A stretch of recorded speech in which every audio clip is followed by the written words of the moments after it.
जर निवडणुकीची गरज नसेल तर उगाच घोडेबाजार करण्यात अर्थ नाही.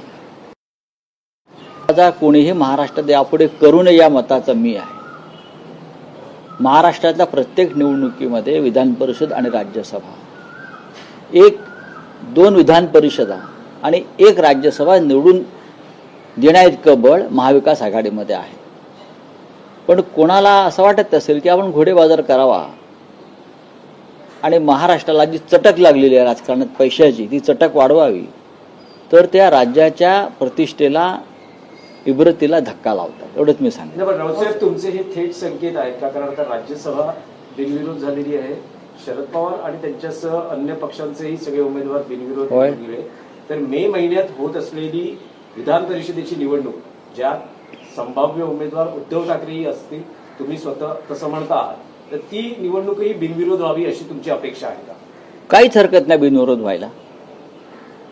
आम्ही दोन्ही 3 लोक मिळून आणि इतर आमचे मग समाजवादी पार्टी किंवा डावे पक्ष वगैरे असे मिळून आम्ही साधारण 50च्या दरम्यान आम्ही आहोत. आणि जर ते आकडे जुळत असतील तर आम्ही 2 विधान परिषदा आपण विरोधी पक्ष जिंकू शकतो. तर अशा परिस्थितीमध्ये सरकार पक्षाकडे पाशवी बहुमत आहे. त्यांनी महाराष्ट्रामध्ये घोडेबाजार करू नये. दिल्लीच्या सूचनेनुसार दिल्लीचं सरकार हे घोडेबाजारातून आलेलं सरकार आहे.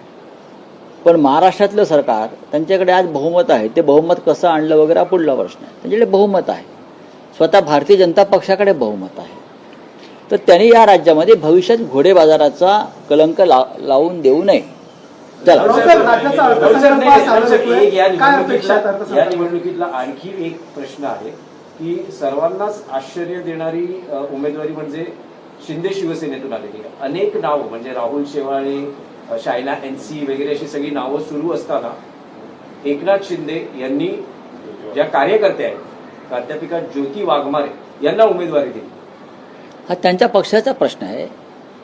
त्यांच्या हायकमांडनं त्या गटाच्या जर काही निवड केली असेल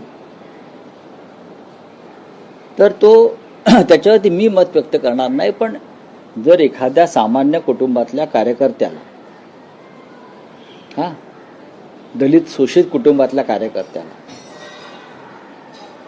महत्वाचं पद मिळत असेल तर तो कोणत्याही पक्षाचा जरी असेल तरी त्याचं स्वागत करण्याची भूमिका ही कायम आम्ही घेतलेली आहे. ठीक आहे, आमचे राजकीय मतभेद आहेत. पण एक सामान्य कार्यकर्त्याला जर एखादं पद मिळत असेल तर त्याचं स्वागत हे खुल्या दिलानं करायला पाहिजे. आता तुम्ही ज्या ज्योती वाघमारेचं नाव घेताय ते आमच्यावर सतत टीका करतात, अपशब्द वापरतात, असं मी ऐकलंय. मला लोकांनी सांगितलं. म्हणजे ठीक आहे, ही त्यांची संस्कृती व त्यांच्या पक्षाचा संस्कार असेल. पण तरी त्या एका सामान्य कुटुंबातल्या आहेत. त्यांच्या पक्षानं त्यांना उमेदवारी दिलेली आहे.